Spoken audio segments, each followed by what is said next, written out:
सनातन ज्ञान की जो इस यात्रा में हम धीरे धीरे आगे बढ़ रहे हैं। कुदरत कैसे काम करती है वो हम हर बुधवार समझने की कोशिश करते हैं। ये जो पूरी कायनात है, कॉस्मिक इंटेलिजेंट, इसको चलाने वाला कौन है?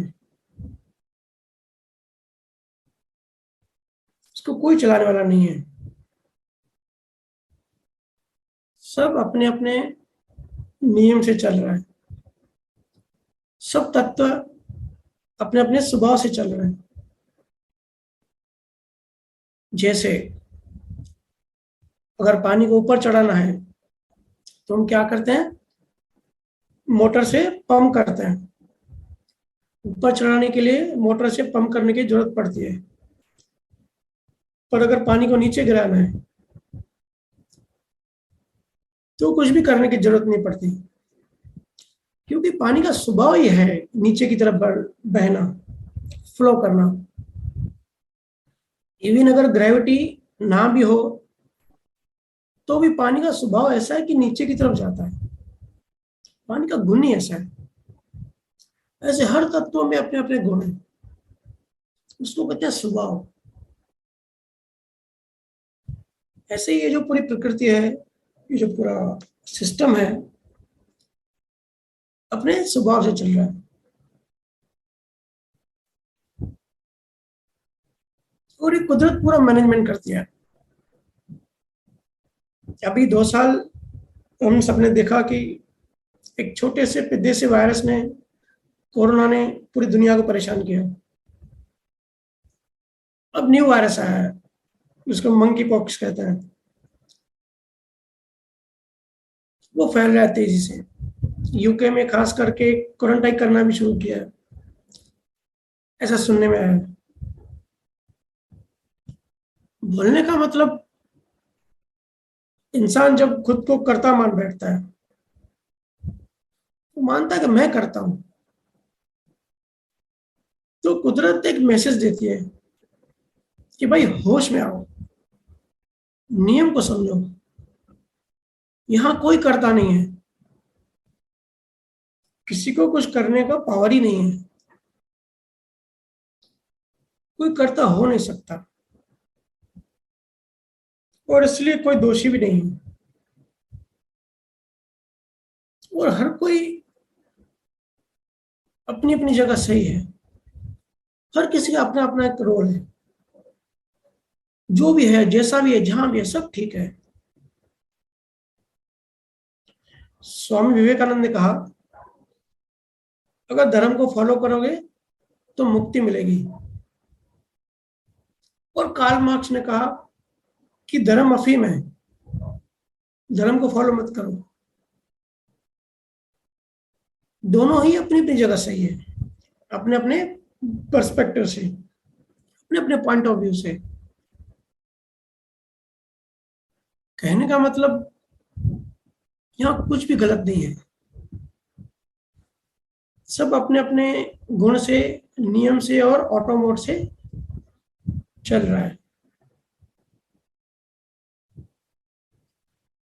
हमने कई बार चर्चा की है कि सबसे पहले जड़ और चेतन था, और इन दोनों के मिलन से सारे तत्व बने और संसार पैदा हो गया। बाइबल में भी यही लिखा है कि सबसे पहले ईश्वर ने एक आदमी को पैदा किया। उस आदमी का नाम आदम कहा गया। कहानी है कि ईश्वर ने आदम को पैदा किया, और फिर आदम की हड्डियों से एक लेडी पैदा की, महिला पैदा की, ईव नाम की। आदम और ईव को बनाया और दोनों को एक गार्डन में भेजा, ईडन गार्डन में। उनको कहा कि जितने भी पेड़ हैं, जितने भी फल हैं, आप सब खा सकते हो, लेकिन गार्डन के बीचों बीच एक सुंदर पेड़ है, उसका फल आप मत खाना। वो है ज्ञान का फल। अगर ज्ञान का फल खाओगे तो अहंकार और बुद्धि पैदा हो जाएगी। और उससे अच्छे बुरे का ज्ञान आ जाएगा, फिर संसार पैदा हो जाएगा। ईश्वर ने मना किया, फिर भी कहानी कहती है कि पहले ईव ने वो ज्ञान का फल खाया और फिर आदम को भी खिलाया। इस तरह दोनों से फिर संसार शुरू हो गया।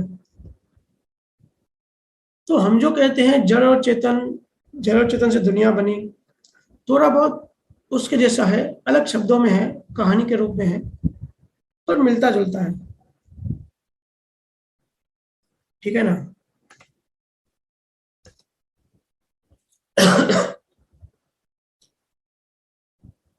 और मैं जड़ और चेतन से पहले क्या था, एक्चुअली सोर्स क्या है, कभी कभी ध्यान में डूबता हूं और ढूंढने की कोशिश करता हूं, पर बड़ा धुंधला धुंधला अनुभव होता है, क्योंकि मैं कोई केवल ज्ञानी नहीं हूं और ना ही केवल ज्ञानी होने का दावा करता हूं। सिर्फ केवल ज्ञानी ही ये बता सकते हैं, उनको ही पता होता है कि जड़ चेतन से पहले क्या था, सोर्स क्या है उनका, भी बिग बैंग से पहले क्या था। पर हम सब ऐसे ही पुरुषार्थ अगर करते रहें, आगे बढ़ते रहें, तो हम सबको एक दिन केवल ज्ञान हो जाएगा। उपनिषदों में लिखा है कि केवल ज्ञान जीव को, शिष्य को सिर्फ गुरु से मिलता है, वो भी डायरेक्ट डायरेक्ट मिलता है। बाकी बुक्स में, ग्रंथों में, रिकॉर्डिंग से जो जो ज्ञान मिलता है, उसको उपनिषदों में अपरा ज्ञान कहा है, अपरा विद्या। उपनिषदों का मतलब होता है उप मतलब नीचे, निषेध का मतलब होता है बैठना, गुरु के नीचे बैठना, गुरु के चरणों में बैठना।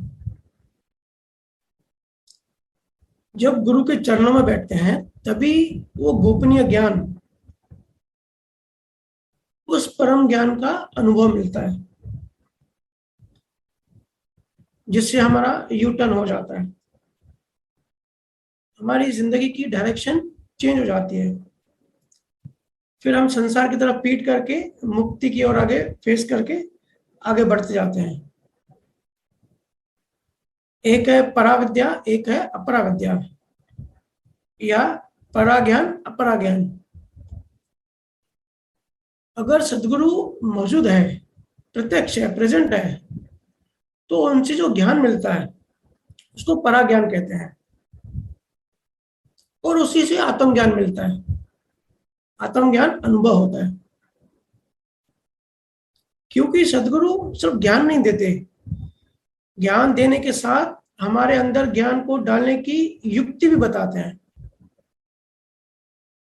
कि कैसे हमारी आत्मा तक ज्ञान पहुंचे। कि जो दरवाजे बंद हैं सूक्ष्म तलों पर, वहां कैसे पहुंचा जाए, वो जो पुरानी रॉन्ग मान्यताएं हैं उसको कैसे तोड़ा जाए। अगर शिष्य रेडी हो, पूरी श्रद्धा से, पूरे प्रणा से, श्रद्धा का मतलब है मैं रेडी हूं, मैं भूखा हूं ज्ञान का, मुझे ज्ञान का खाना दो, ऐसा जब प्राणों से प्रार्थना निकलती है, तो गुरु उसकी पात्रता बढ़ा के उसको पराविद्या या पराज्ञान देते हैं। उसी को सुखराम जी महाराज ने पराब्रह्म कहा है। परा का मतलब होता है ऊपरी, जो सबसे ऊपर है, जहां कोई विकल्प नहीं है, केवल, ओनली, ओनली के अलावा कुछ नहीं है, एब्सोल्यूट, उसको केवल कहो, या पराब्रह्म का ज्ञान कहो। अब अलग धर्मों में अलग शब्द यूज किए हैं। सार ये है कि जब तक नीचे के लोगों का ज्ञान है उसको परब्रह्म या पारब्रह्म कह सकते हैं, और इन सबसे ऊपर का परा ज्ञान या परा ब्रह्म, वहां तक पहुंचना है। और ये होता है सतगुरु की आज्ञा में रह के और सतगुरु की दी हुई विधि से, प्रोसेस से। सतगुरु की दी हुई विधि से एक एक स्टेप आगे का ज्ञान हमको मिलता रहता है, एक एक लेवल हम ऊपर चढ़ते जाते हैं। और अगर सतगुरु नहीं है तो अपरा ज्ञान, जैसे ग्रंथ पढ़ लिए, बुक्स पढ़ लिए, उनकी रिकॉर्डिंग्स सुन ली, है ना, उनका लिटरेचर हमने पढ़ लिया, वो सब जो भी करते हैं वहां से जो ज्ञान लेते हैं उसको कहते हैं अपरा ज्ञान। उससे आत्मज्ञान तो नहीं होगा, पर हाँ नए जन्मों में ऐसे संजोग जरूर मिलते हैं कि परा ज्ञान मिले, क्योंकि भाव निकलता है, भाव होता है। लोग मेरे से पूछते हैं कि जो ज्ञानियों ने शरीर छोड़ दिया है क्या उनके बुक्स पढ़ना जरूरी है? तो मैं कहता हूं जरूरी नहीं है, पर सहायक है। क्या उनका यूट्यूब पे सत्संग सुनना जरूरी है? जरूरी नहीं है, कंपलसरी नहीं है, हाँ पर सहयोग जरूर मिलता है। क्योंकि असली बात संसार से निकल के कैसे साक्षी बने उसकी युक्ति आनी चाहिए, उसका मेथड पता होना चाहिए। पीछे हमने साक्षी के बारे में बहुत सारी चर्चा करी, ग्रुप में भी बहुत सवाल जवाब हुए। अगर मैं साक्षी पे अपना अनुभव बताऊं तो साक्षी का मतलब है सिर्फ देखने वाला, क्योंकि हम बने हैं जड़ और चेतन से, ठीक है। सारा संसार जड़ है, तत्व है, मैटर है। वो जो एनर्जी है वो भी एक्चुअली मैटर ही है, क्योंकि वो जड़ का ही पार्ट है। वो चेतना बड़ी बड़ी अलग बात है। सारा संसार जड़ है और इस जड़ संसार को देखने वाला चेतन है। माया में 3 गुण होते हैं, 3 गुण और 25 तत्वों से माया बनती है। सतगुण, रजोगुण और तमोगुण, हम सबने सुना है। इन तीनों गुणों की मिक्सचर से पूरा जड़ बना है। पूरा संसार इसी से चलता है। इसकी वजह से टाइम एंड स्पेस है, इसके लिए मूवमेंट है, इसके लिए गति है। कोई भी चीज गति करती है ना तो इन तीनों गुणों का बैलेंस होता है। और जो भी स्वभाव होता है, जो भी जिसकी जैसी पर्सनैलिटी होती है, ये जो 3 गुण है इन तीनों का मिक्सचर होता है। किसी में तमोगुण ज्यादा होता है तो किसी में रजोगुण ज्यादा होता है, किसी में फिर सत्वगुण ज्यादा होता है। ऐसे रेशो वाइज तीनों का मिक्सचर होता है और इसकी वजह से ही संसार खड़ा है। जो भी आप देखते हो, सत्य असत, ज्ञान अज्ञान, सुख दुख, राग द्वेष, ये सब क्या है? ये सब माया के जड़ के गुण है। चेतना में ऐसा एक भी गुण नहीं है। और जड़ मतलब अहंकार, अहंकार का गुण है कर्तापन, और चेतना का गुण है सिर्फ देखना। ये डिफरेंस समझ लेना, इतना समझ लिया ना साक्षी के पार हो जाओगे। जब भी हम कर्तापन कर रहे हैं या किसी चीज में इन्वॉल्व हो रहे हैं तो हम उस टाइम अहंकार में हैं। वो सिर्फ दूर होके देख रहे हैं, चीजों को देखने वाला बन जाते हैं। जैसे मूवी में हम देखते हैं, फिल्म देखते हैं, तो उस टाइम हम साक्षी में हैं। सिंपल शब्दों की बात है, शब्दों में मत उलझे। सारी दुनिया, सारे धर्म, सारे पंथ, सारे ज्ञानी अज्ञानी सब शब्दों में उलझ गए हैं, डेफिनेशंस में, स्टेटमेंट में। अरे शब्द इतने हैं शब्दों में, और हर शब्द अलग जगह पे अलग शब्द यूज होता है। इसके लिए कॉन्सेप्ट को समझना है कि एक्चुअली में है क्या, कॉन्सेप्ट को क्लियर करते जाना है। इसलिए जब तक किसी भी चीज में इन्वॉल्व हो रहे हो, आप समझो कि आप जड़ तत्व में हो, साक्षी में नहीं हो। वर्ड में जरूर यूज करोगे कि मैं साक्षी में हूं, लेकिन आप इन्वॉल्व हो तो आप अहंकार में आ गए। ध्यान एक ही है, या तो आप इन्वॉल्व होके अहंकार से जुड़ सकते हो या तो साक्षी से जुड़ सकते हो। दोनों से एक साथ नहीं जोड़ सकते, क्योंकि ध्यान एक ही है, चेतनता एक ही है। या तो चेतनता अहंकार में एक होगी, या तो चेतनता अपने आप में एक होगी, अपनी आत्मा में एक होगी, है ना। और सिर्फ साक्षी भाव में मत रहो, साक्षी ही बन जाओ। साक्षी पे भी नहीं रुकना है। मैं और एक आगे की स्टेप बताता हूं। साक्षी भी नहीं बनना है, स्वसाक्षी बनो। स्व का भी साक्षी बनो, साक्षी का भी स्व बनो। साक्षी बियॉन्ड साक्षी, उस अवस्था को कहते हैं बिल्कुल शून्य दृष्टा। उसी को दूसरे शब्दों में पराविद्या कहते हैं, पराज्ञान कहते हैं। इसी को सुखराम जी महाराज ने निकेवल्य कहा है, निकेवल्य पद। ये बहुत आगे की बात है। साक्षी के भी साक्षी बन जाओ, स्व साक्षी, स्व के भी साक्षी बन जाओ। तो इसकी प्रैक्टिस ऐसे करनी है। अब जीव कहते हैं कि बेचारे भोले वाले कि भैया इतनी हाई लेवल की बात तो समझ में नहीं आती, और अगर सुन भी लिया तो, लेकिन इम्पोर्टेंट ये है, तो सारे गुरु सारे पंथ ये तो बताते ही हैं ऐसा करो वैसा करो, लेकिन असली सवाल ये कि कैसे। आई होप कि आप सब के अंदर भी यही घूमता होगा कि ठीक है भाई, बातें तो बहुत सुन ली, ज्ञान तो बहुत हमने खा लिया, लेकिन हाउ, कैसे। लाइफ में तो कुछ होता ही नहीं है। दुकान पे गए, घर गए, वैसे का वैसे ही सब हो जाता है, वैसे के वैसे ही राग द्वेष, एक दूसरे के टांग खींचना, लड़ाई, जैसे नीचा दिखाना, उसने अपमान किया अभी इसको मैं छोड़ूंगा नहीं, वही सब चलता है। तो ये हो कैसे। तो इसकी प्रैक्टिस ऐसे करनी है, बड़ी सिंपल चीज है। किसी भी घटना में सूक्ष्म मन से या स्थूल मन से कोई भी रिएक्शन ना करें। कुछ दिन पहले ग्रुप में लिखा भी था। और कोशिश करें कि मन वचन काया से कोई भी रिएक्शन ना हो, बिल्कुल साइलेंट और स्टिल, साइलेंट और स्टिल होकर देखें। पर ये संजोग आधार है, पर सूक्ष्म मन संजोग आधार नहीं है। सूक्ष्म मन में आप न्यूट्रल रह के देख सकते हो, दृष्टा में रह सकते हो। तो जब भी घटना घटे आप सिर्फ देखो कि भाई मैं इन्वॉल्व हूं कि मैं देख रहा हूं, सिर्फ इसकी प्रैक्टिस करनी है। आप ऐसे करके देखो, आपको बहुत अच्छा लगेगा, मुक्ति का आनंद मिलेगा, मुक्ति का आनंद महसूस होगा, और बहुत सारे झंझटों से छुटकारा मिल जाएगा। ये जो अनाहत नाद जो ध्वनि हम सुनते हैं ना, वो भी सुनते हैं और ऑब्जर्व करते हैं, उससे भी साक्षी की प्रैक्टिस होती है, प्रैक्टिस बढ़ती है।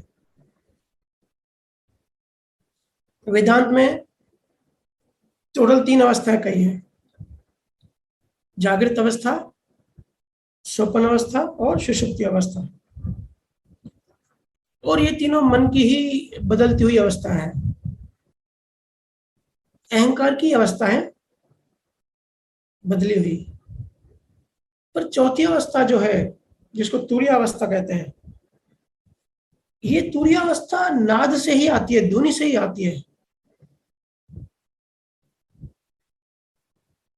असल में अध्यात्म का खिलाड़ी वही है जो नाद को जानते हैं, जो ध्वनि को जानते हैं। ऐसा पतंजलि ने कहा है, और वेदों में भी लिखा है, और सारे केवल संतों ने कहा है। सुनते सुनते शून्य हो जाओ, शून्य हो जाओ, फिर महाशून्य हो जाओ। और नाद से एक बात समझिए, ये जो ध्वनि है, ये जो नाद है ना, ये 5 इंद्रियों वाले शरीर से हम नहीं सुनते हैं, और जो हमारा डिस्चार्ज वाला जो मन है उससे भी नहीं सुनते। आप सब लोग ये प्रैक्टिकल एक्सपेरिमेंट करना, साइंस वही है जो एक्सपेरिमेंट किया जाए। जब भी आप बाहर हो, अगर ध्वनि नहीं आ रही है, मतलब आप डिस्चार्ज वाले मन में बिजी हो, आपकी चेतना है वो डिस्चार्ज वाले मन में है, जैसे ही थोड़ा शांत होकर अगर इधर उधर होकर थोड़ा सुनने की कोशिश करते हो तो ध्वनि चालू हो जाती है, तो आप अंदर चले जाते हो उस टाइम में। फिर आप बाहर जब ध्यान में, जब बाहर की संजोग में उलझ जाते हो, फिर वो चली जाती है। एक्चुअली वो चले नहीं जाती, वो अंदर है, आप दूर चले गए। तो ये 5 इंद्रियों वाला ये जो कान है, जो हमारे खोपड़ी में कान लगे ना, इनसे वो आप नहीं सुनते, अंदर वाला सिस्टम सुनता है। नाद सुनने से तुम्हारी कैपेसिटी, पात्रता बढ़ती है, क्योंकि तुम्हारे पास जितने लीटर का बर्तन होगा उतना ही पानी भर पाओगे ना। तो पानी बढ़ाना है, लेकिन बर्तन तो उतना चाहिए, उतने लीटर का। इसलिए जड़ में मत उलझो, चेतन में हो जाओ, मौन हो जाओ, सिर्फ ऑब्जर्व करो, सिर्फ ऑब्जर्व करो कि हो क्या रहा है। जीवन के किसी भी घटना को अगर मोह के साथ अटैच होकर देखा तो आपका कर्म बन गया, और मौन होकर सिर्फ देखा तो पुराना कर्म तो खत्म हो रहा है, वो नया कर्म नहीं बनेगा। मौन में बड़ी शक्ति है, साइलेंट रहने में बड़ी शक्ति है। ये बहुत बड़ा टूल है, बहुत बड़ा सहायक टूल है। संसार में रह के संसार से अलग कैसे रहना है और एंजॉय कैसे करना है, और नए कर्म भी नहीं बने, और फ्यूचर के लिए, मुक्ति के लिए हमको कैसे आगे बढ़ना है, उसके लिए बहुत स्ट्रॉन्ग टूल है। जितना हो सके शांत रहो, मौन रहो, क्योंकि इस काल में, ये जो अभी काल चालू है, कलयुग, इस काल में शब्द जो है ना पत्थर जैसे चुभते हैं। इसलिए जितना हो सके कम बोलो। खुद के झूठे अहंकार से हम लड़ते रहते हैं। असल में अगर देखोगे ना, सारे झगड़े ज्यादा बोलने की वजह से ही होते हैं। अगर दुनिया में हर कोई जितना जरूरी है सिर्फ उतना बोले ना, तो कहीं भी किसी के घर में भी झगड़ा नहीं होगा। क्योंकि जितनी जरूरत होती है हम ज्यादा ही बोलते हैं, क्योंकि संजोग ऐसे होते हैं, संजोग आधार हमको करना पड़ता है। पर अगर सूक्ष्म में मौन रहोगे, मौन का बीज डालोगे, तो आगे बाहर भी मौन ही रह पाओगे और इन झंझटों से मुक्त हो सकते हो। और अगर कोई घटना हो भी जाती है, फिर दूसरे दिन उसको कैरी मत करो, जो हो गया सो हो गया। ऐसा सोचो कि वो घटना हुई नहीं थी। अगर वो घटना नहीं हुई थी तो आप कैसे फील करते, कैसे नॉर्मल होते, वैसे ही नॉर्मल नॉर्मल बिहेव करो, अंदर से और बाहर से, कि कुछ हुआ ही नहीं है। सिर्फ अपने भाव को शिफ्ट करो, अपने भाव को बदलो, अपने भावों के प्रति जागृत रहो। साक्षी रहना है, लेकिन किसके?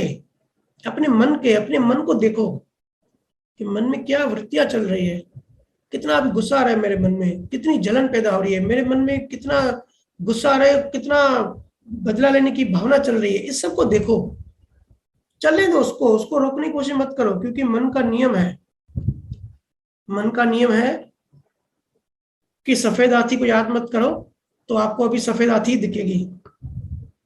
बच्चों की तरह होता है मन, जिस चीज के लिए मना करो वही करेंगे। तो आप ये सब जो थॉट्स आते हैं या मान्यता के जैसे जो भाव आते हैं, इनको रोकने की कोशिश करेंगे तो रुकेंगे नहीं, ज्यादा आएंगे, बाउंस बैक करेंगे। सिर्फ देखो साक्षी होके, तो क्या होगा, जो कर्मों की वजह से जो हमको थॉट्स नेचुरली आ रहे हैं वो आते रहेंगे, और जो नई, जो सूक्ष्म मन में जो नई वृत्तियां पैदा हो रही है, जो राग द्वेष पैदा हो रहा है, अगर उसको देखोगे तो वो देखते ही वहां से डिलीट हो जाएंगे। घटनाएं घटती रहेंगी, और घटनाएं आती है हमें जगाने के लिए। घटनाओं से भी हम बहुत कुछ सीख सकते हैं, लेकिन वैसा नजरिया चाहिए, वैसा एटीट्यूड चाहिए हमको। कोई भी घटना तो घटती है, उसके देखने के अलग अलग एंगल होते हैं, अलग अलग डायमेंशंस होते हैं। अब हमारी चेतना नीचे होती है और मान्यताएं पहाड़ की जैसे मान्यताएं पड़ी होती है, तो हर हर घटना को हम अपने हिसाब से ही, छोटी दृष्टि से ही देखते हैं, हेलीकॉप्टर दृष्टि यूज नहीं करते हैं, नजरिया नेगेटिव रखते हैं। हर संजोग में नजरिया पॉजिटिव रखो। कहते हैं ना, खराब घड़ी भी दिन में 2 बार सही टाइम दिखाती है। तो आप क्या देख रहे हो, घड़ी खराब है वो देख रहे हो, या दिन में 2 बार सही टाइम दिखा रही है वो देख रहे हो? आप क्या देख रहे हो वो आप पे डिपेंड है। जो चीज जैसी है वो वैसी है। कुछ दिन पहले ही मेरी चर्चा हो रही थी कि झगड़ों से भी इंसान सीख सकता है, डिस्प्यूट से भी बहुत कुछ सीख सकता है, क्योंकि बड़ा होश चाहिए। ऐसे नॉर्मल जिंदगी में इतना बड़ा होश नहीं चाहिए, लेकिन जब गुस्से में होते ना तो बड़ा पुरुषार्थ होता है। तो बड़ा फिर उतना मजा भी आता है अगर हम सक्सेसफुली उसमें साक्षी में रह पाए तो। अगर नहीं हो पाता तो कम से कम टकराव अवॉइड करो, लड़ाई अवॉइड करो। टकराव से स्पंदन होता है, और उस स्पंदन स्पंदन का मतलब जो हमारे सूक्ष्म मन में जो वाइब्रेशन होते हैं उससे बीज बनता है कर्मों का, और उसी से ही बैर का बीज बनता है। तो अगर बाहर टकराव किया तो अंदर भी फिर एक नया बैर का बीज पैदा हो जाता है। इसलिए गुरु वही जो हमको टकराव टालना सिखाए। पर लोग भी बड़े होशियार हैं, लोग अपनी जरूरत के मुताबिक गुरु खोजते हैं, अपने हिसाब से गुरु ढूंढते हैं जो उनके स्वभाव से मैच करे। जो बर्फ की तरह होते हैं ना, उनको फ्रिज जैसा गुरु चाहिए होता है जो उनको पिघलने ना दे। अगर आग लगती है तो पहले क्या करते हो? सबसे पहले आग बुझाने की कोशिश करते हो ना, या इस चिंता में पड़ जाते हो कि आग कैसे लगी, उसका रीजन क्या था, कहाँ से आग शुरू हुई और कितना नुकसान हुआ। सबसे पहले काम ये करते हो, आग को बुझाने की कोशिश करते हो, राइट? उस समय टाइम वेस्ट नहीं करते दूसरी चीजों में। वैसे ही जब भी टकरा हो, जब भी लड़ाई हो, इश्यूज हो, उलझने हो, तो उस पर चिंतन मनन मत करो, संसारी चिंतन मनन मत करो, उस चैप्टर को क्लोज कर दो। एक बात याद रखना, संसारी चिंता मनन और राग द्वेष, इससे आपकी जो चेतन शक्ति है ना, जिसको मैं बार बार कहता हूं कि चेतना बढ़ाओ, होश बढ़ाओ, तो संसारी चिंता मनन और राग द्वेष से आपकी चेतना शक्ति कम हो जाती है और जड़ शक्ति बढ़ती है। तो आप अगर गिरते जा रहे हो और जड़ बढ़ाते जा रहे हो तो आप गिरते ही जाओगे, फिर आप जड़ होते जाओगे। इसलिए चेतना चेतना शक्ति को कम मत होने दो, और साथ में चेतना कैसे बढ़ाया जाए उसके उपाय करते रहो। एक तो जो लीक हो रही है ऊर्जा, उसको रोको, और दूसरा उस ऊर्जा को कैसे बढ़ाया जाए उस पर काम करो, उस पर पुरुषार्थ करो। ये बात बड़े ध्यान से समझना, किसी ग्रंथ में कहीं आपको सुनने को नहीं मिली होगी। और मैं कहता हूं कि मैं कोई गुरु नहीं हूं, जो बस मुझे अनुभव होता है मैं बस एक फ्रेंड की तरह शेयर करता हूं। अगर चेतना कम हो गई तो कितना भी ज्ञान होगा ना, बुद्धि में, लॉजिक में, मेमोरी में, तो भी संजोग में ज्ञान अप्लाई नहीं कर पाओगे। आप ये प्रैक्टिकल ट्राई करके देखना, हर चीज में जो कहता हूँ ना पूरी पूरी प्रैक्टिकल एक्सपेरिमेंट करके देखें। ब्लाइंड फॉलो कोई भी किसी का ना करे। ज्ञान कितना भी होगा, अगर चेतना नहीं है तो कैसे अप्लाई करोगे? चेतना मतलब रोशनी। अगर रोशनी नहीं है, अगर समझो रूम में अंधेरा है तो आंखें खोलोगे भी, आंखें खुली हुई है तो भी अंधेरा ही दिखता है ना, बिना रोशनी थोड़ी कुछ दिखता है। हम कहें कि हमारी आंखें खुली हुई है फिर भी क्यों नहीं दिख रहा है? क्योंकि कुछ देखना मतलब आंखें भी खुली होनी चाहिए और बाहर रोशनी भी चाहिए, दोनों चीजें चाहिए। अंधेरे में आंखें खोलोगे तो अंधेरा ही दिखेगा। इसलिए चेतना और ज्ञान को हाजिर रख के अपनी रक्षा करो। हम सबकी जिम्मेदारी है कि अपनी रक्षा करें, हमको दूसरे किसी की रक्षा नहीं करनी है, खुद की रक्षा करनी है। धर्म से अपनी रक्षा करो। जो कट्टरपंथी होते हैं वो कहते हैं ना कि हम धर्म की रक्षा करते हैं। अरे भाई उल्टा है, हम धर्म की रक्षा नहीं कर सकते, धर्म हमारी रक्षा करता है। धर्म का मतलब क्या होता है? धर्म टू टाइप का होता है। एक है लौकिक धर्म, जो शायद हमने लास्ट वीक बताया भी था कि कलेक्शन ऑफ मान्यताएं, कुछ पर्टिकुलर कम्युनिटी, कुछ पर्टिकुलर मान्यताएं, कलेक्शन ऑफ मान्यताएं पर्टिकुलर लोग फॉलो करते हैं, वो होता है लौकिक धर्म। दूसरा स्वधर्म, ये बात लिख लेना, स्वधर्म इक्वल्स टू ज्ञान प्लस चेतना। सिर्फ ज्ञान से काम नहीं चलेगा, चेतना भी चाहिए, उसको कहते हैं स्वधर्म। स्वधर्म हाजिर रखो, वो हमारी रक्षा करता है, वो हमारी नई मान्यता नहीं बनने देता, पुरानी मान्यता को डिलीट करता जाता है और नए कर्म नहीं बनने देता। बहुत सारे लोग मेरे को कहते हैं कि भैया आप ज्ञान तो बताते हो कि कोई दोषी नहीं है, पर अगर सामने वाला समझदार नहीं है तो क्या करें? हम तो मौन में रहें, लेकिन सामने वाला अगर मौन नहीं है, वो बोलते जाए, तब हम क्या करें? तब हमारी क्या गलती? तो एक बात समझो, अगर सामने वाला समझदार नहीं है तो भी आपकी ही गलती है, क्योंकि आपको ऐसे संजोग क्यों मिले कि नासमझ आदमी आपको मिला, नासमझ से पाला क्यों पड़ा? जरूर आपने ऐसे कर्म किए होंगे ना। तो उस टाइम अपने आप को ये समझाए कि भाई लेन देन है, पूरी हो रही है, हिसाब पूरा हो रहा है, ये मेरी गलती है। अक्सर हम लॉजिक लगाते हैं कि देखो भाई अभी तो मैंने कुछ नहीं किया, अभी तो सामने वाला जबरदस्ती मेरे से झगड़ा कर रहा है, मेरी तो गलती थी नहीं। सिर्फ हमको दिख जाए कि भाई मेरी गलती थी नहीं, ऐसे हम उस बात को पकड़ लेते हैं, अपने अहंकार बढ़ा लेते हैं उस बात में भी कि भाई देखो मैंने तो ज्ञान अप्लाई किया, लेकिन अभी इसमें मेरी गलती थोड़ी है, सामने वाला जबरदस्ती झगड़ा कर रहा है तो भी आपकी गलती है। ऐसे संजोग बने ही क्यों? क्यों ऐसे बीज डाले आपने? और पहले डाले थे तो अभी कैसे ना डले, कैसे डले हुए बीज को डिलीट करें, उसकी युक्ति खोजो, उस पर मेहनत करो, उस पर पुरुषार्थ करो, उस पर काम करो। ज्ञानियों को सबके मन की दशा पता होती है, और जो ज्ञानी होते हैं, जो सतगुरु होते हैं, वो काल क्षेत्र और द्रव्य के हिसाब से चीजों को मैनेज करते हैं, क्योंकि ये बदलती हुई दुनिया है। कहते हैं ना, change is the only constant. सब तेजी से बदल रहा है, बदलता रहा और बदलता रहेगा। तो हम बदलती हुई दुनिया से हमको जम मारना है जो स्टेबल है, जो स्टिल है, कांस्टेंट है ना। ज्ञानी आपका कर्ता भाव कैसे खत्म हो, मान्यताएं कैसे टूटे, सिर्फ इसका ज्ञान नहीं देते।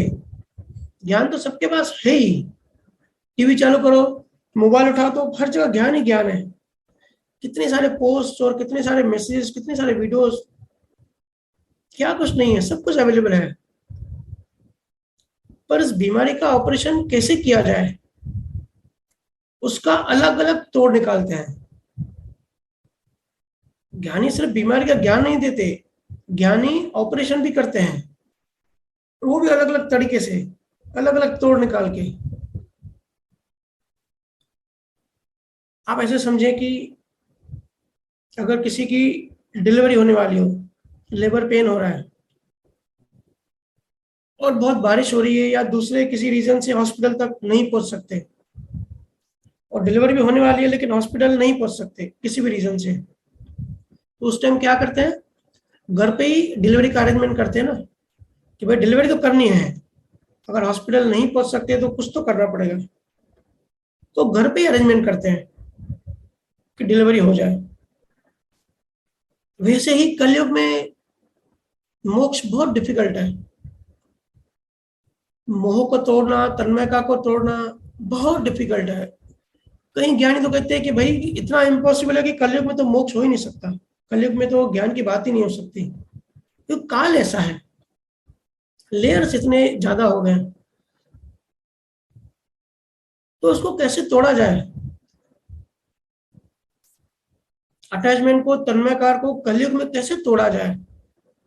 उसका ट्रीटमेंट चतुर लोग करते हैं। उसका ट्रीटमेंट कैसे होना चाहिए, कैसे जीवों को मुक्ति की ओर भेजना है, कैसे शिष्य के अंदर परमात्मा की प्यास पैदा की जाए, ये सब ज्ञानी सतगुरु पुरुष करते हैं। आप सब जो भजन ध्यान में अटैच होकर जो प्रार्थना करते हैं, मोक्ष की जो प्रार्थना करते हैं, उसकी जो तरंग होती है वो सीधा दिल तक पहुंचती है। दिल तक पहुंचती का मतलब सूक्ष्म, जो आपका जो सूक्ष्म मन है, जो गहराई है, सूक्ष्म तल है, वहां तक जाती है। ऐसे प्यास का बीज डलता है, मुक्ति का बीज डलता है, मोक्ष का बीज डलता है। ये भी गुरुओं द्वारा कलयुग में डेवलप की हुई एक टेक्नोलॉजी है, ऐसे कह सकते हैं। काल के हिसाब से टेक्नोलॉजी विकसित की जाती है। और ये बात याद रखना, आने वाले समय में जैसे जैसे काल बदलेगा, भौतिक साइंस बढ़ती जाएगी, चेतना कम होने के ऑप्शंस और चांसेस बहुत ज्यादा होंगे। उस टाइम ज्ञानी और सतगुरु न्यू न्यू युक्ति, न्यू न्यू टेक्नोलॉजी लेके आएंगे और लाते रहेंगे हमेशा, क्योंकि उद्देश्य सिर्फ एक होता है, कैसे कर्तापन छूटे, कैसे होश बढ़े। ज्ञानियों के पास तो वचन बल होता है, ज्ञानियों के वचन बल से ही कई सारी मान्यताएं सिर्फ सुनने से टूट जाती हैं।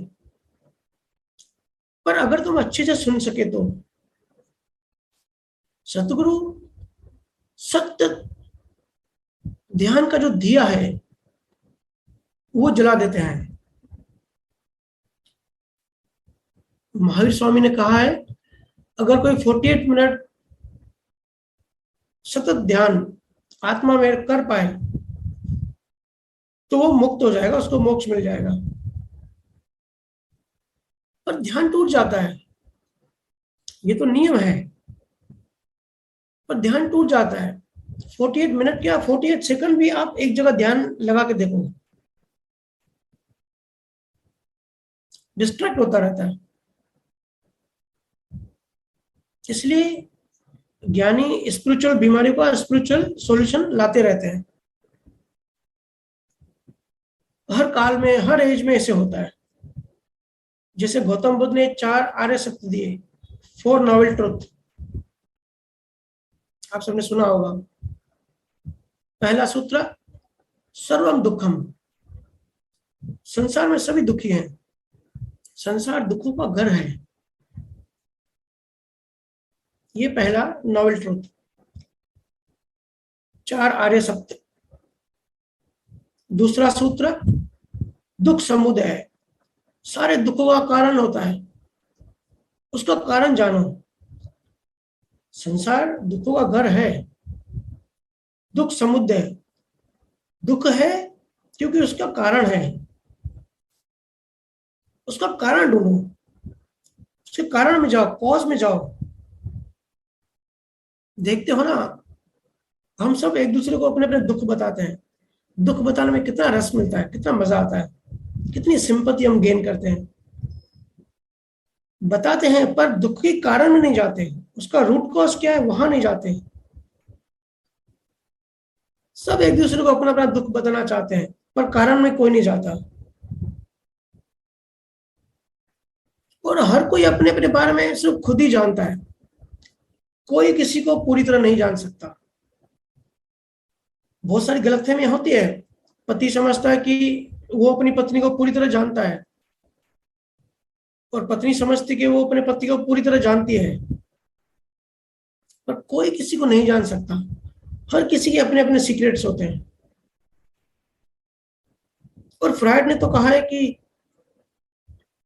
असल में बीमारी में इतना दुख नहीं होता जितना बीमारी के प्रति जो चेतना होती है, बीमारी के प्रति जो डर और घबराहट होती है, उससे ज्यादा दुख होता है।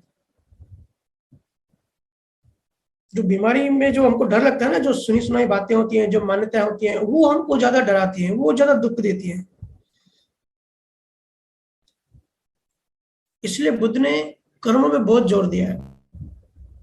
उसने बोला कि भाई कोई परमात्मा नहीं है, वो उन्होंने कहा कोई आत्मा भी नहीं है, सब कुछ लॉ ऑफ कर्मा है, कॉज एंड इफेक्ट। वो संसार दुखों का घर है, और हमको लिबरेशन पाना है, हमको दुखों से छूटना है।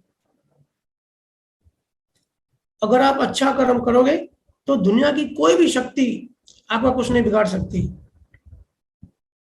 आपका कर्म का फ्रीडम है, कर्म पे हक है, फल पे नहीं।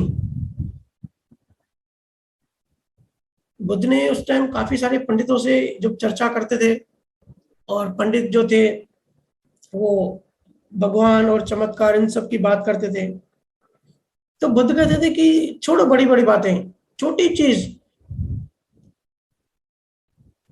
अगर कोई भी मैं दूसरा बीज डालता हूं, नीम का बीज डालता हूं, उसमें से एप्पल को निकाल के दिखाए आपका भगवान। अगर चमत्कारों की बात होती है, शक्ति की बात होती है, तो जो बीज डालते हैं वही पेड़ क्यों निकलता है, वही फल क्यों आता है। नीम का मैं बीज डालता हूँ, उससे शक्ति यूज करके चमत्कार करके एप्पल का पेड़ निकाल के दिखाया आपका भगवान। ऐसे वो चैलेंज करते थे। ज्ञानी और अज्ञानी में यही होता है हमेशा। इसके लिए कर्मों में फोकस किया, कर्मों पे जोर दिया कि अगर अच्छे कर्म करे तो आपको दुनिया में किसी से भी डरने की जरूरत ही नहीं है, कोई कुछ बिगाड़ नहीं सकता। कृष्णा ने भी यही कहा है ना, कर्म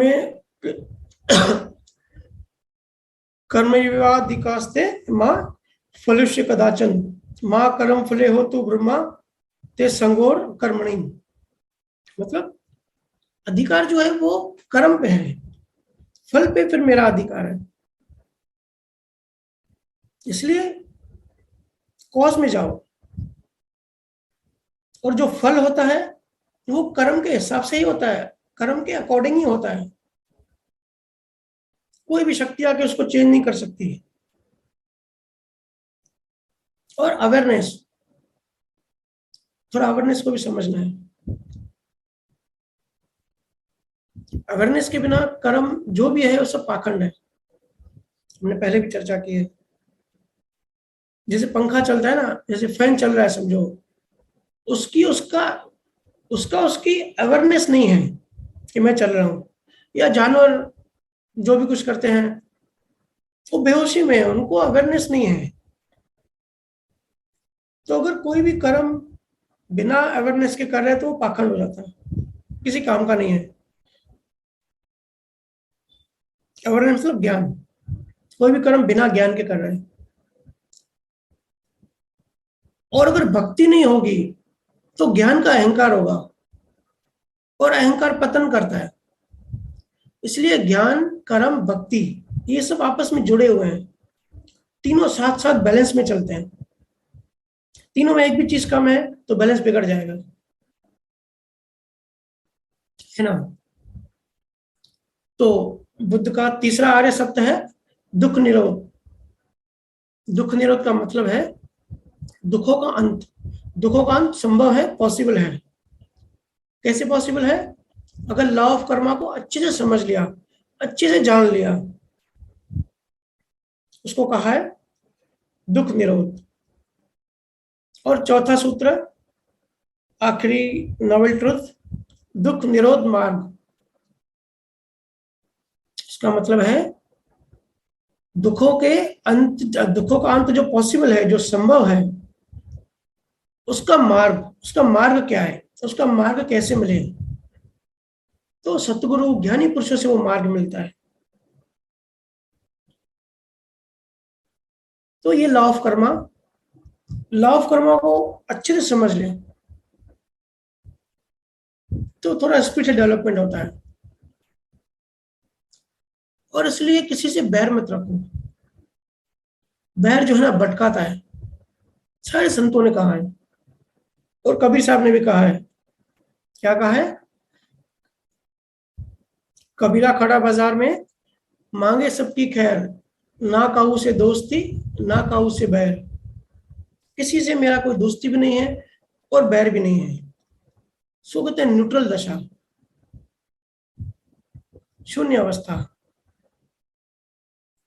और मेरा भी यही मानना है, उपेक्षा करो, just ignore, use the ignore mantra. आज की तारीख में इग्नोर बेस्ट मंत्र है। सब चीजों से बचने का बेस्ट मंत्र है, बेस्ट तरीका है कि इग्नोर करो। जो भी चीज आपको परेशान करे उसको इग्नोर करो और किसी से बैर मत करो। कर्मों को समझो, कर्मों की व्याख्या समझो, बहुत जरूरी है। बहुत सारी चीजें हम इग्नोर नहीं कर पाते, तो इग्नोर नहीं कर पाते फिर क्या होता है, फिर इन्वॉल्व होते हैं, फिर इन्वॉल्व होते हैं तो फिर उलझ जाते हैं, फिर नए कर्म खड़े हो जाते हैं, नई मान्यता खड़ी हो जाती है, हमारी चेतनता कम, ये सब चीजें जुड़ी हुई है, कॉन्सिक्वेंसेस होते हैं, स्टेप बाय स्टेप हर चीज होती है। जैसे कहते हैं ना कि अगर कोई पार्टीज वगैरह करेगा, गलत संगत करेगा, ज्यादा दोस्ती करेगा, तो वो होटल में भी जाएगा, और होटल में भी जाएगा तो वो फिर नॉनवेज भी खाएगा, ये सब चीज जुड़ी हुई है। और अगर कोई नॉनवेज खाता है तो फिर ड्रिंक भी करेगा, उसकी इच्छा होगी, और ड्रिंक भी करेगा तो फिर स्मोक करने की भी इच्छा होगी। ऐसे पूरा सीक्वेंस होता है। मतलब डायरेक्ट एक अच्छे इंसान को डायरेक्ट आखिरी बात अट्रैक्ट नहीं करेगी, लेकिन उसकी जो नेक्स्ट बात होती है ना, वो अट्रैक्ट करेगी। आई होप कि मेरे बोलने का बात मतलब आप समझ गए हो, ये एक एक चीज अट्रैक्ट करती है। तो कुछ भी हो जाए ना, अगर आपको लगे कि इसमें मेरा कोई डेवलपमेंट नहीं होगा और मेरी ऊर्जा खराब होगी, तो उसको इग्नोर करने की ट्राई करो। कोई आपका अपमान भी करे उसको भी इग्नोर करो, कर्मों को समझो। महाभारत में भीष्म ने भी कहा ना कि एक टाइम पे एक कर्म धर्म हो सकता है और दूसरे टाइम पे वही कर्म अधर्म हो सकता है। इसके लिए कर्मों की बड़ी समझ चाहिए। बोलते तो हम सभी हैं, लॉ ऑफ कर्म, यूनिवर्सल लॉ, कर्मों को हम समझ गए, लेकिन गहराई से नहीं समझते। कब, कहाँ, कैसे, कौन सा ज्ञान यूज करना है, ये सब सीखना जरूरी है। बैलेंसिंग करनी आनी चाहिए, कहाँ क्या यूज करना है, कौन सा टूल यूज करना है, पहले तो समझना है, अंडरस्टैंडिंग करना है, फिर प्रैक्टिकल लाइफ में अप्लाई करना है। फिर जैसे जैसे अप्लाई करते जाएंगे हम इसमें एक्सपर्ट होते जाएंगे, मास्टर होते जाएंगे, फिर जो जीवन जीने का जो मजा आएगा ना, जो अंदर में जो मस्ती होगी, उसकी अलग ही बात है। बिल्कुल क्लियर दिखाई देगा कि सब बच्चे हैं, बच्चे आपस में लड़ रहे हैं, झगड़ा कर रहे हैं, और हंसी आएगी कि ये हो क्या रहा है। एक मूवी की तरह सब कुछ लगेगा। इसके लिए समझना जरूरी है, कब, क्या, कैसे, क्या यूज करना है। हम सब बिखरे हुए हैं, उनको पता ही नहीं है कब क्या यूज करना है। कोई पैसा कमाने में मास्टर होता है, तो बस पूरा फोकस, पूरी एनर्जी एनर्जी उसकी वही होती है, पूरा जीवन उसका एक ही एरिया में खत्म हो जाता है कि भाई कैसे बिजनेस बढ़ाऊं, बिजनेस की आइडिया ही होते हैं, उसको आइडियाज होते हैं, उसी के बारे में सोचता रहता है, पूरा दिन चिंता मनन करता रहेगा। जो भी, कोई किस चीज में मास्टर होगा, कोई किस चीज में, तो उसका जीवन वही खत्म हो जाता है। कहाँ क्या यूज करना है, आना चाहिए। बहुत लोग वर्कहोलिक होते हैं, ऑफिस जाते हैं तो घर आने का नाम नहीं लेते, और छुट्टी के दिन तो वो बेचैन हो जाते हैं, उनको काम करना अच्छा लगता है, फ्री बैठना तो उनको बिल्कुल बीमार हो जाएगा अगर 2 दिन छुट्टी हुई तो बैलेंसिंग करनी होती है, काम भी करना होता है। लाइफ, काम क्यों करते हैं, पैसा क्यों कमाते हैं, ताकि फैमिली लाइफ आके एंजॉय करें। फैमिली लाइफ एंजॉय क्यों करते हैं, ताकि हमारा जो जीवन का जो उद्देश्य है, असली जो उद्देश्य है, फिर उसके लिए हम बैलेंस करके टाइम निकाल पाए, फिर इसमें हमारा फोकस होना चाहिए। जब बैलेंस होगा ना, तभी लाइफ जीने में असली आनंद आएगा। एक साइड हो जाओगे तो कुछ भी नहीं कर पाओगे, क्योंकि साइड होने का मतलब है एक्सट्रीम में चले गए। और जब आप एक्सट्रीम में चले गए किसी भी चीज के, समझ लो आपने, बहुत सारे जीव कहते हैं कि 24 घंटा मैं सत्संग सुनता हूँ। अरे भाई, पागल हो जाओगे, किसने बोला आपको सुनने के लिए। या जब मैं कहता हूँ कि रिसर्च करो, तो सब लग गए गूगल में पूरा पूरा दिन। अरे भाई, किसने बोला आपको। हर चीज बैलेंस में रखनी होती है, बैलेंस से ही ग्रोथ होती है। देखते हो ना, एरोप्लेन 2 इंजन से 2 विंग्स पे बैलेंस करके उड़ता है। एक ही साइड अगर आप ज्ञान भी इकट्ठा कर रहे हो, मतलब आप पूरे एक साइड चले गए। मतलब एक साइड जाने का मतलब होता है आप मन में चले गए, अहंकार में चले गए। जब हम बैलेंस में होते हैं ना, बीच में, मतलब सर्कल में होते हैं, सर्कल के बीचों बीच होते हैं, अपनी आत्मा में होते हैं। अगर किसी भी एक एक्सट्रीम में चले गए, मतलब मन में होते हैं। और मन का मतलब होता है पकड़, हम चीजों को पकड़ना चाहते हैं।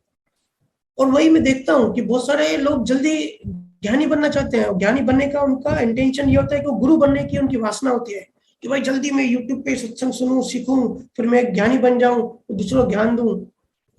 अरे भाई, गुरु बनना इतना आसान नहीं होता है, इतना आसान होता तो शिष्य कोई होता ही नहीं, सब गुरु ही होते हैं। गुरु अपनी क्वालिफिकेशन, अपनी लियाकत लेके आता है, लाखों जन्मों से कमाई करके आता है। और पहला नियम ये होता है कि जो गुरु बनने की इच्छा करता है, जो गुरु बनने की वासना करता है, वो कभी गुरु नहीं हो सकता, कभी होगा भी नहीं। क्योंकि वासना रहित जो होता है वही गुरु होता है। जैसे नींद है ना, अगर नींद करनी है तो अगर नींद करने की कोशिश करोगे तो एक बात पक्की है, सब कुछ होगा लेकिन नींद नहीं आएगी।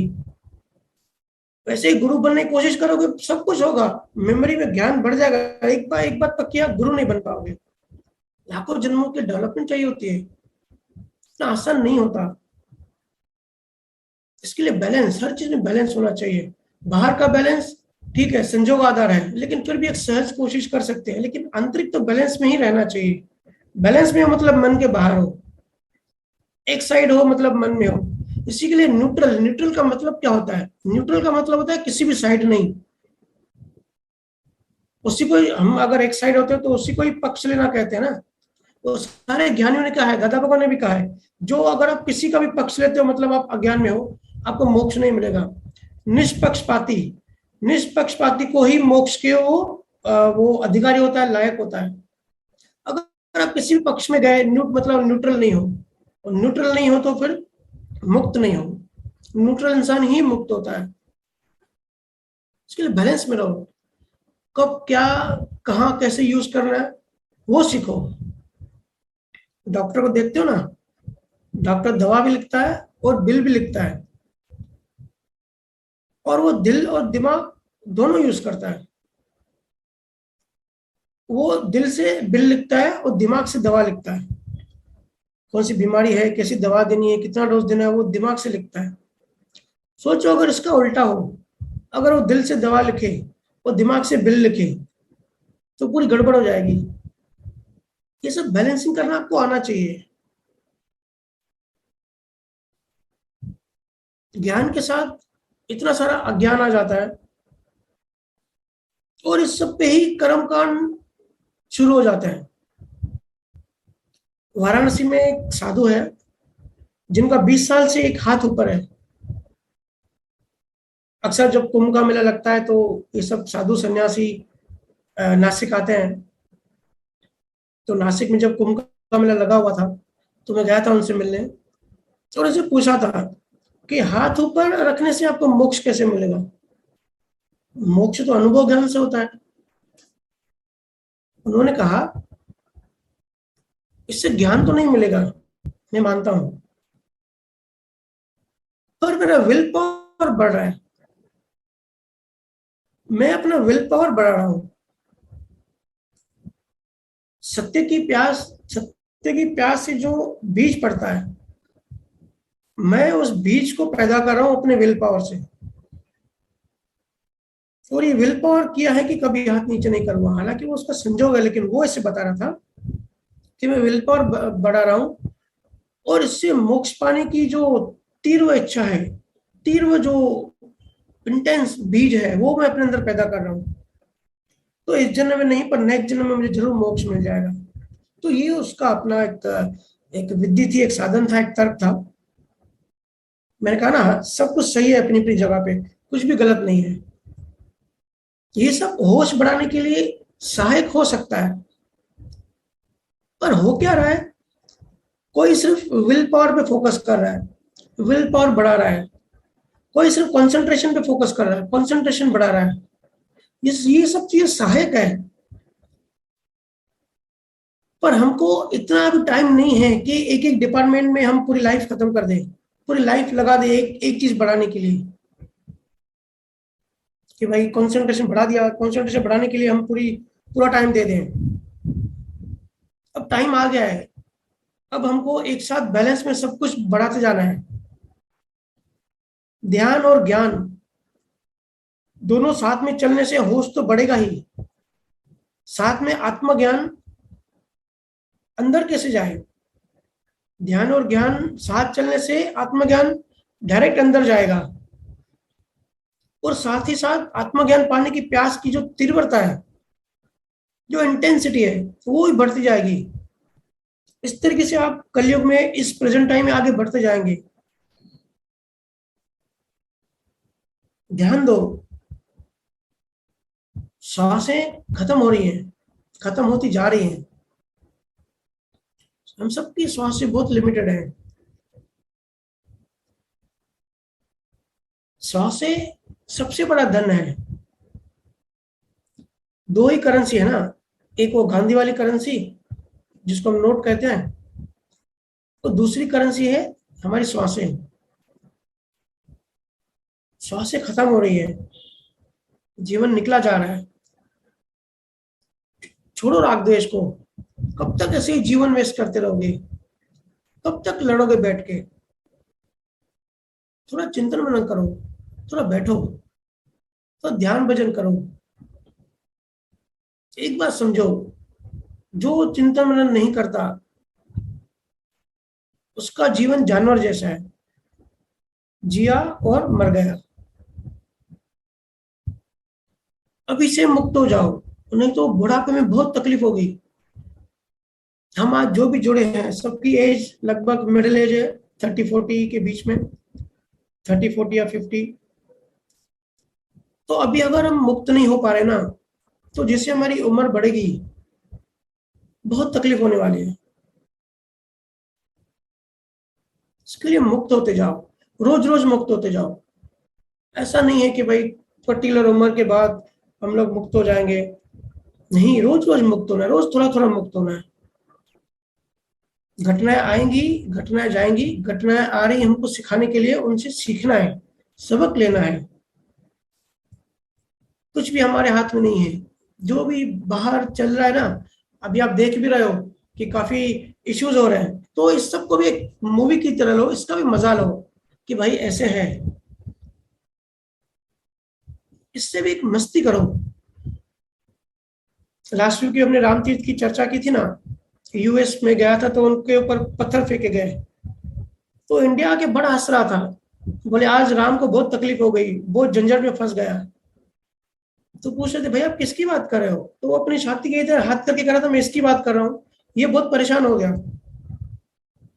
कैसे थर्ड पार्टी जो अनुभवी हो जाते हैं, कैसे थर्ड पार्टी बात करते हैं, शरीर से जुदा होकर बात करते हैं। तो ऐसे ही हम सबको आगे बढ़ते जाना है। अभी ग्रुप में काफी सारे सवाल आ चुके हैं और आ ही रहे हैं, इसके लिए पहले ग्रुप के एक दो सवाल लेंगे और इसके बाद जो लाइव अगर किसी का सवाल रहा तो वो लेंगे।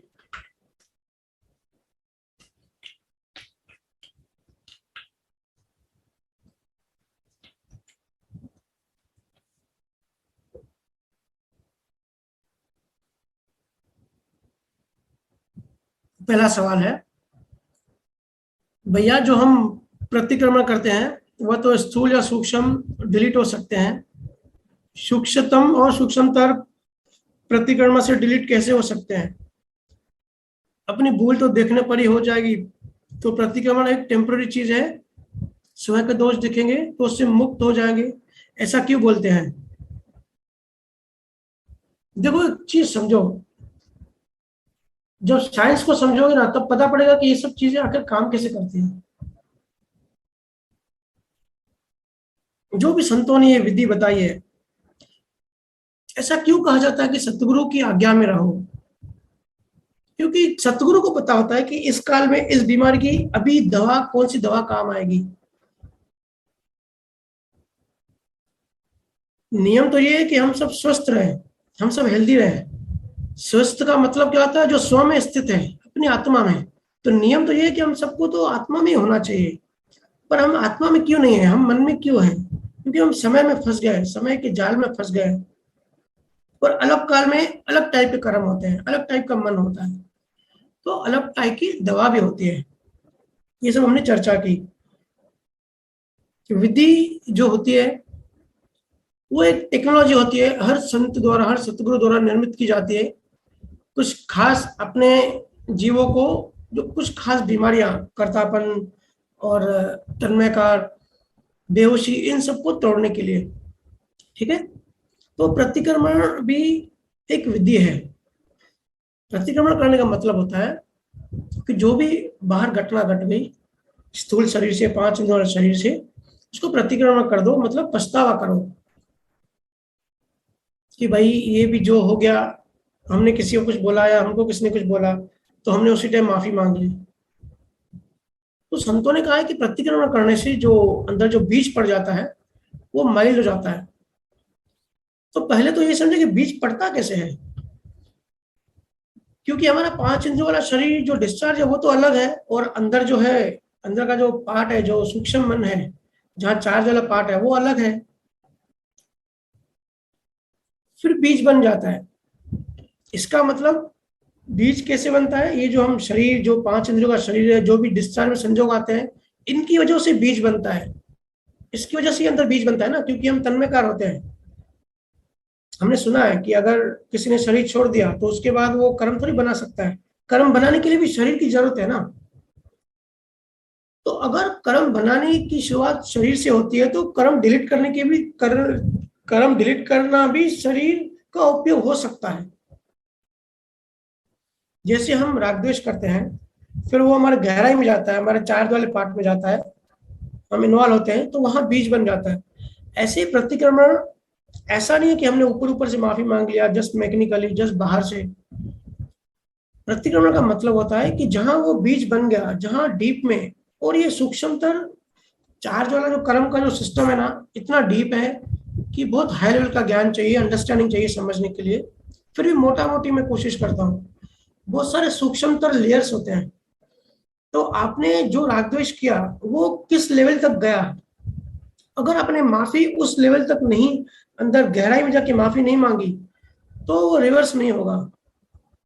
समझो अंदर 21 तल है, और जो राग द्वेष किया वो 10वें तल तक गया, वहां वो बीज बन गया, और आपने ऊपर से सॉरी बोल दिया, जो हम इंग्लिश में सॉरी बोल देते हैं मैकेनिकली। ऐसे ही सॉरी और थैंक यू इंग्लिश के ऐसे वर्ड्स हैं, ये तो सबने सबको मैकेनिकल बना दिया है। आप कभी ऑब्जर्व करना, अगर आप हिंदी में किसी को कहते हो ना मुझे माफ कर दे, तो उसका भाव अलग होता है, और अगर ऐसे ही सॉरी बोलो तो उसका भाव अलग हो जाता है। तो सॉरी और थैंक यू मैकेनिकल वर्ड्स हैं, और हिंदी में जब बोलते हैं ना मुझे माफ कर दो, वो अलग होता है। तो जब बोलते हैं मुझे माफ कर दो तो थोड़ी सी गहराई जुड़ जाती है। तो अगर राग द्वेष किए हमने 10वें तल तक, और हमने माफी मांगी 5वें तल तक, तो 5वें तल तो चलो रिवर्स हो सकता है, लेकिन जो नीचे 5 बच गए उसका क्या? वो तो डिलीट नहीं होगा वहां से। तो प्रतिक्रमण का मतलब ये नहीं है कि ऊपर ऊपर से हमने माफी मांग लिया, वो चीज अंदर जानी चाहिए, जहां तक अंदर हमारी ये वाइब्रेशन गई। कर्म मतलब क्या? कर्म बीज का मतलब वाइब्रेशन होता है, कई बार हम चर्चा कर चुके हैं। तरंग होती है, सब कुछ तरंग ही तो है। किसी को अगर सदमा लग जाता है तो वो जितना डीप में जाता है ना, कहते हैं ना इसको दिल से सदमा लग गया। दिल से मतलब ये जो ब्लड पंप करता है ना, ये नहीं होता। हम तो दिल इसको कहते हैं, हार्ट को। लेकिन जो बोलने का जो दिल वर्ड होता है ना, दिल वर्ड का मतलब होता है कि डीप, गहराई में, सूक्ष्म में। तो कहते हैं ना दिल से माफी मांग। तो दिल से माफी मांगने का मतलब ये होता है कि सबकॉन्शियस, जहां तक वो तरंग चली गई, जहां तक वाइब्रेशन चली गई, वहां तक माफी जानी चाहिए, तभी वो पूरा कंप्लीट डिलीट होगा। अब ये बात तो हो गई साइंस की और नियम की, पर प्रैक्टिकल ऐसा होता नहीं है। साइंस और नियम अलग बात है, और प्रैक्टिकल क्या होता है वो अलग बात है। साइंस तो बहुत हम बता चुके, सुन चुके कि भाई राग द्वेष मत करो, लेकिन प्रैक्टिकली हम करते ही हैं। और ज्ञान वही जो प्रैक्टिकल है। कितना भी, जब राग द्वेष आप गहराई से करते हो तो अंदर बहुत डीप में चले जाते हो, सूक्ष्मतर से कर जाते हो, और उसके बाद जब माफी मांगते हो तो ऊपर ऊपर से मांगते हो। ये प्रैक्टिकली देखा गया है, हम सबको पता है। मैंने कहा ना, कोई किसी को नहीं जानता। हम भले बार बार से ऐसे दिखाएं, लेकिन हम सबको खुद को अंदर में पता है कि उतना दिल से माफी नहीं मांगते। तो अंदर जो बीज है ना, वो बीज अंदर रह जाते हैं। इसलिए कलयुग में संतों ने ध्यान की इतनी महिमा बताई है। अब भजन सुमरन से क्या होता है? भजन सुमरन से जब आप ध्यान में जाते हो, ध्यान में जाने का मतलब शुरुआत आप विधि से करते हो, सुमरन से करते हो, लेकिन जब आप उसके बाद जब ध्यान में जाते हो, अपने अंदर गहराई में जाते हो, जो जीव ध्वनि सुनते हैं उनको पता है, जब वो सुनते सुनते गहराई में जाते हैं, तब जो सूक्ष्मतर के 21 लेयर्स हैं, 21 मतलब 21 लाख लेयर्स है, लेकिन अभी इतना मोटा मोटी बता रहा हूं मैं, 21 लेयर्स से भी आगे पहुंच जाते हैं।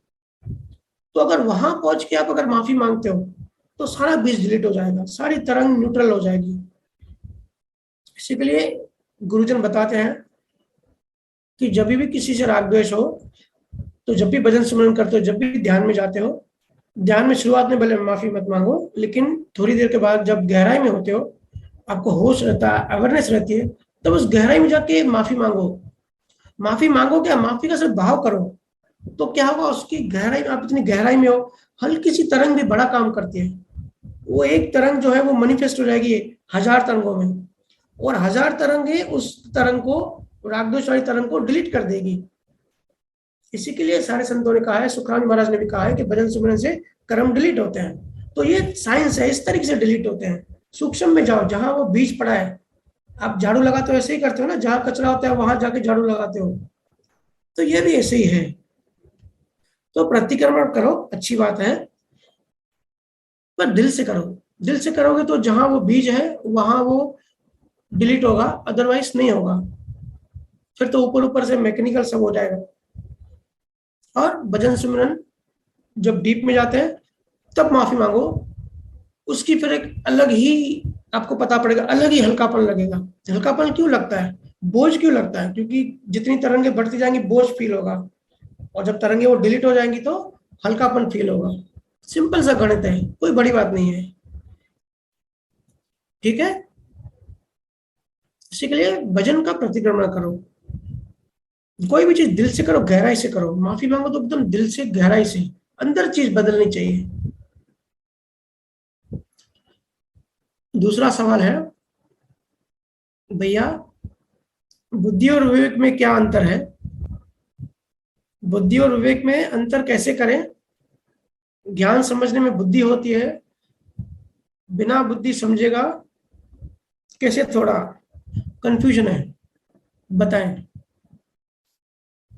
देखो, बुद्धि और विवेक सिंपल सा समझो।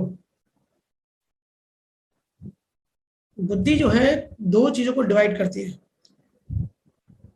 लॉजिक होता है, प्रॉफिट एंड लॉस में, अच्छे एंड बुरे में, जो केवल है ना, केवल, केवल से हम नीचे कैसे आते हैं।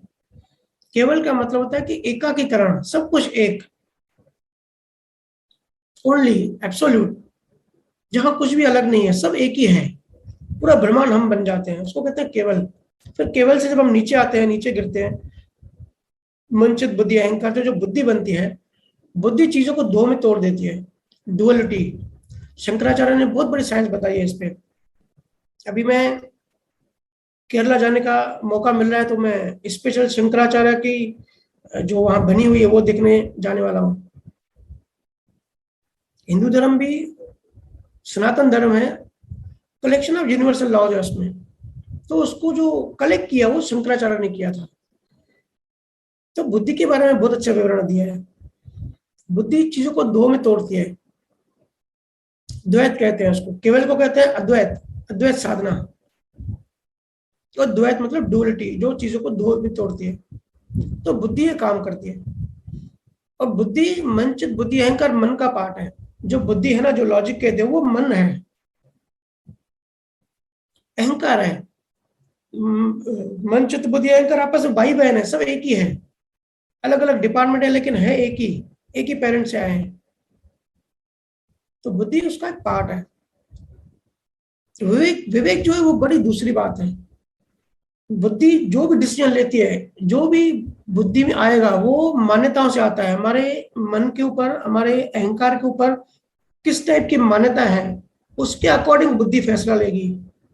हम क्या मानते हैं, क्या सही है, वो नहीं देखती बुद्धि कि क्या होना चाहिए, मानवता की दृष्टि से, पूरे ब्रह्मांड के भले की दृष्टि से। बुद्धि अपने हिसाब से अपना बेस्ट किसमें है, अपना फायदा किसमें है, बुद्धि वो दिखाती है। जो भी नॉलेज, जो भी उसके चित्त में होगा, जो भी मेमोरीज होंगी, जो भी मान्यताएं होंगी, बुद्धि अपनी मान्यताओं के अकॉर्डिंग काम करती है, बाहर से आउट ऑफ द बॉक्स नहीं जा सकती। लेकिन जो विवेक होता है ना, वो चेतना से चलता है। विवेक जो है, लास्ट टाइम हमने चर्चा की थी प्रज्ञा। प्रज्ञा जो होती है, जब हम चीजों को समझ कर डेवलप होते जाते हैं, पुरुषार्थ करके हर जन्म में डेवलपमेंट बढ़ाते जाते हैं, तो एक पॉइंट आता है जहाँ इतनी डेवलपमेंट बढ़ जाती है, हमारी अंडरस्टैंडिंग, हमारी समझ इतनी बढ़ जाती है कि हम फिर अज्ञान को अपने अंदर घुसने नहीं देते, राग द्वेष को अपने अंदर घुसने नहीं देते, और वो समझ जो है स्थित हो जाती है। उस समझ को स्थित प्रज्ञा कहा है, उसको प्रज्ञा कहते हैं। प्रज्ञा में जब समझ स्थित हो जाती है, स्टेबल हो जाती है, उसको स्थित प्रज्ञा कहते हैं, स्थित प्रज्ञा। तो स्थित प्रज्ञा कोई विवेक कह सकते हैं। तो विवेक जो है वो चेतना से चलता है, बुद्धि जो है वो अहंकार मन से चलती है। विवेक जो प्रज्ञा के जो भी फैसले होंगे वो सिर्फ अपने अकॉर्डिंग नहीं होंगे, मन के अकॉर्डिंग नहीं होंगे, अपना फायदा नहीं होगा, जगत कल्याण किसमें है और मोक्ष के रास्ते। प्रज्ञा जो है कभी भी गिरने नहीं देती नीचे।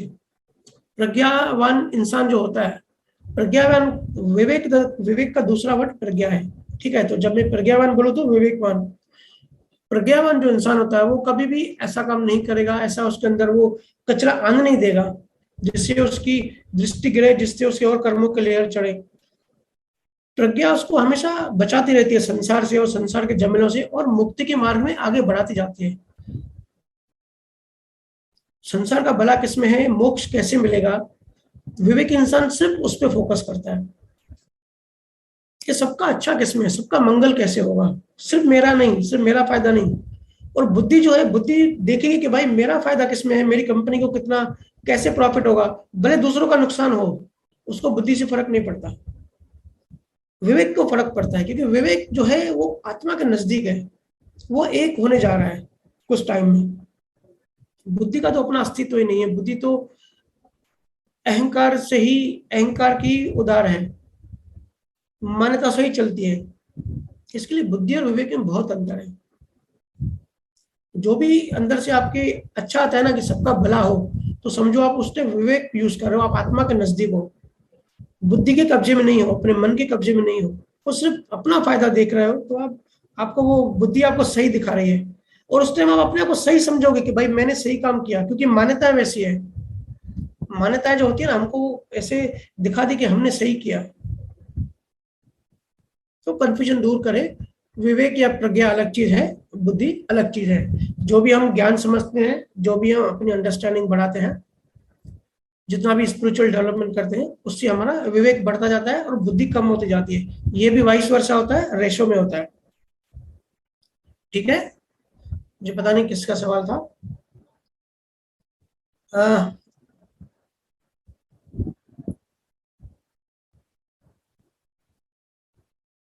आखिरी सवाल ले लेते हैं। भैया, कोई भिखारी रोज आता है हमारे पास, तो उस पर करुणा करुणा भाव करना चाहिए या हम उसको आदत डाल रहे हैं?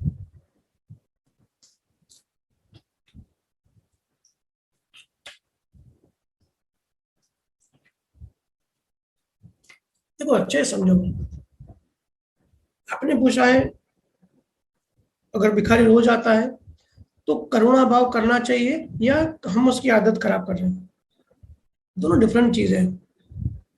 पहले तो करुणा को समझो। करुणा का मतलब है कि जो हमको करना नहीं पड़े। करुणा मतलब होती ही है, वो करुणा सब ज्ञानियों के पास होती है। आप जो यहाँ पूछ रहे हो ना, मेरे ख्याल से आप दया पूछ रहे हो कि भिखारी पे दया करनी चाहिए, पर आपने करुणा वर्ड यूज किया है।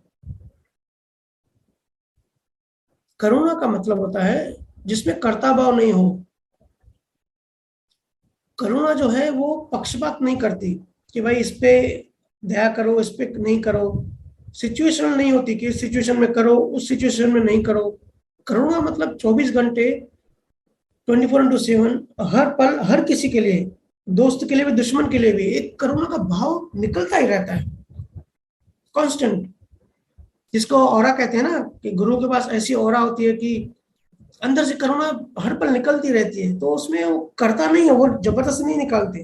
जैसे आपने पूछा कि करुणा भाव करना चाहिए क्या, करुणा करते नहीं है, करुणा निकलती है। तो सहज स्वभाव होता है ज्ञानियों का, उनकी आत्मा इतनी प्रबल होती है, आत्मा से वो रेडिएशन होता ही रहता है।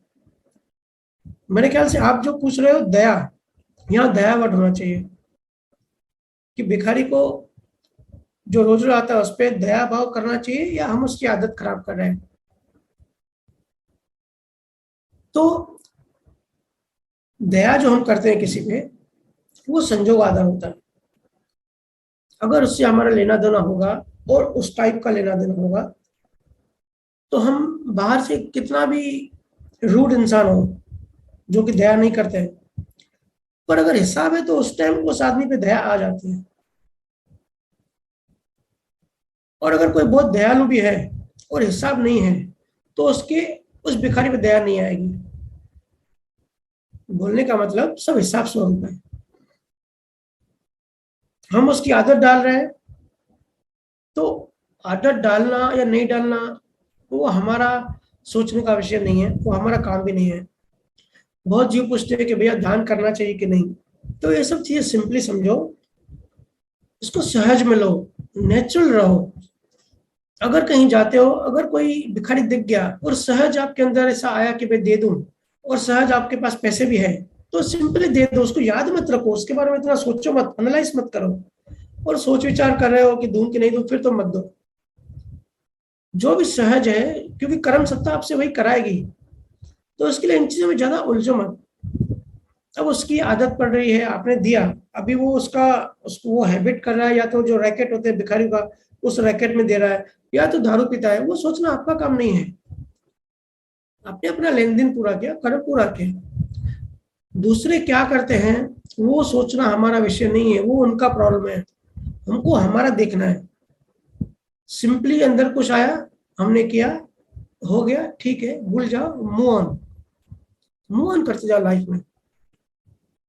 इतना हम अभी हमको मुक्त होना है। और अगर हम इतना एनालिसिस करेंगे कि भाई उसकी आदत पड़ रही है नहीं पड़ रही है, फिर खोजबीन करेंगे, तो इतना टाइम वेस्ट करने की जरूरत ही नहीं है। क्योंकि कर्म सत्ता है, कर्म सत्ता सब कराएगी। किसी पे दया आती है तो कर लो सहज में, हिसाब समझना हिसाब है।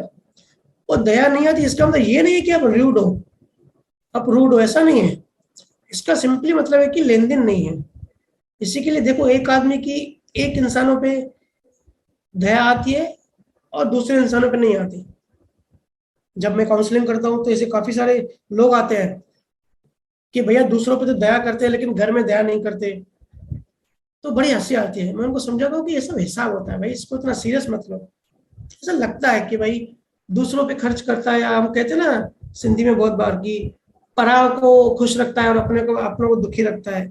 तो ये सब संजोग है, ये सब कर्मों का लेन देन है, सब हिसाब है। इसमें ज्यादा उलझो मत। भक्ति में आगे बढ़ते रहो, ध्यान और ज्ञान का सहारा पकड़ो। यही आपको बचा सकती है इस कलयुग के इस प्रेजेंट टाइम में। बैलेंसिंग में आगे बढ़ते रहो। सत्संग आज यही समाप्त करते हैं। सबका बहुत बहुत धन्यवाद। मस्त रहो, स्वस्थ रहो। राम राम। राम